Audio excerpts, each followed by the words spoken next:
Good afternoon friends. এই যে আজকে ডিমের ঝোল বানানো হবে। আর ডিমের ঝোলের জন্য এই যে মশলা টশলা সব রেডি করা হয়ে গেছে। আদা, রসুন, পেঁয়াজ, কাঁচা লঙ্কা, আর কি দিয়েছ?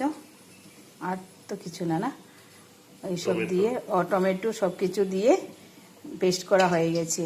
আর এখানটায় আলু ফুলকপি সিদ্ধ করে রাখা হয়েছে। আর আস্তা পেঁয়াজ দেবে, এই যে আস্তা পেঁয়াজগুলো দেবে। আর এখানটায় এই যে তেল দিয়ে দিয়েছে, বসিয়ে দেবে। আজকে আমার হাজবেন্ড ডিমের ঝোল বানাবে। আমি বলছি আজকে তুমি বানাও।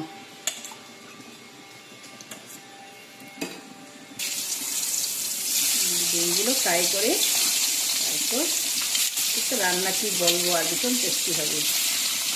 ও রান্না খুব ভালো, খুব টেস্টি রান্না করে। তার জন্য আমার না মাঝে মধ্যে খেতে ইচ্ছে করে। তাই আজকে বললাম যে আজকে তুমি ডিমের ঝোলটা বানাও। আর আলু ফুলকপি দিয়ে ডিমের ঝোল তো আর বলেই লাভ নেই, খুব টেস্টি হয় খেতে। ডিমটা ফ্রাই করে নিয়েছে, নামিয়ে নিয়েছে।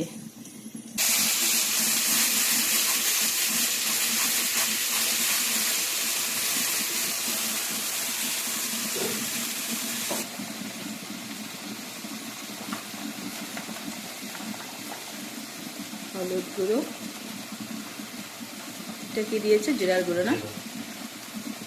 হলুদ, জিরা, ধনে গুঁড়ো সব মশলা দেওয়া হয়ে গেল। মশলা সব দেওয়া হয়ে গেছে।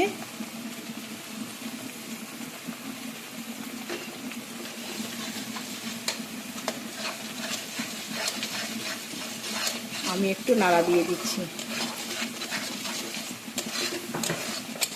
দুজন মিলে রান্না করলে কি হয় জানো বন্ধুরা, রান্নাটাও তাড়াতাড়ি হয় আর খেতে খুব টেস্টি হয়। না নাড়বে। নুন দিয়ে দিয়েছ? ঠিক আছে। সবজি দিয়ে দিয়েছে, মশলাটা ফ্রাই হয়ে গেছে। এখন সবজির সঙ্গে আরও ফ্রাই হবে। ভালো করে ফ্রাই হয়ে গেলে খেতে খুব টেস্ট হয়। তো ভালো করে কষিয়ে নেবে না? কষানো হয়ে গেছে, এখন ডিম দিয়ে দিয়েছে।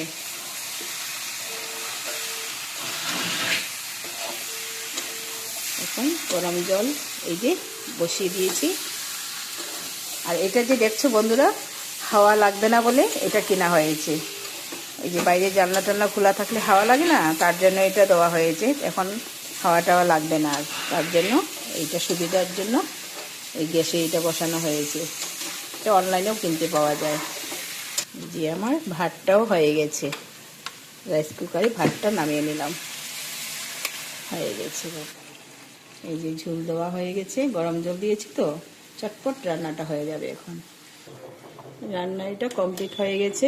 আর আলু যাবে, হয়ে গেছে বন্ধুরা। আর একটু পরে নামিয়ে নেবে। তাহলে এখানটা রেখে দিলাম। Bye bye.